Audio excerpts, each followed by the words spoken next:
در ناحیه شهر نو عید خربوزه برگزار گردید. در این چهاربینی از جانب خواجگیداران ناحیه نمودهای گوناگون خربوزه به نمایش فروش گذاشته شده بود. اقلیم ناحیه برای پرورش خربوزه و در مجموع پولزی موافق است. این است که دهقانان با پرورش خربوزه هوسمند بوده در برابر تامین بازار استعمالی با محصولات پولزی از جمله خربوزه با فروش آنها فایده خوب اقتصادی میگیرند. گزارش خبرنگاران ما. در ناحیه شهر نو در برابر کارهای سازندگی و آبادانی راهبریت ناحیه به خاطر هوسمندگردانی کشاورزان و تامین بازار استعمالی با سبزیجات و پالزی ها فستیوال خربوزه و تربوزه را گذرانیده بهترین خواجگیداران و کشاورزان را دعوت نمود.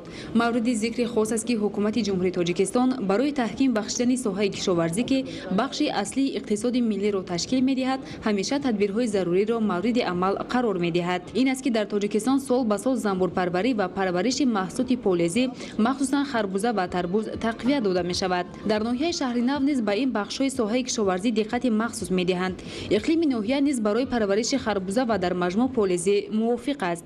این است که دهقانان با پرورش خربوزه هوسمند بوده در برابر تامین بازار استعمالی با محصولات پالزی از جمله خربوزه با فروش آنها فایده خوبی اقتصادی می گیرند. ساکنان و مهمانان شهر گروه به ایدگاه آمده از اینجا با نرخ‌های دسترس خربوزه و عسل خریداری می نمودند. در ناحیه شهر نو در میدان 1580 گکتار زراعت کش کرده شده است که از جمله 100 گکتار آن را میدان‌های خربوزه تربوز تشکیل می‌دهد. دهقانان ناحیه ما اون حاصل‌های دسترنج خودشون را به معرض تماشا گذاشتند و امروز من کشت پالزی در برابر کشت سبزیجات و دیگر نمود کشت زراعت‌ها در ناحیه یعنی رشد یافته ایستاده است و همین را قید کردن با مورد است که دهقانان ما امروز در شکرانه اون است که امروز زمین به دهقان است به دست دهقان رسیده است و دهقان در انتخاب تخم خطا نمی‌کند. در برگزاری فستیوال خربوزه و تربوز دهقانان خواجگی‌های تربوزه خربوزه‌کار دعوت گردیده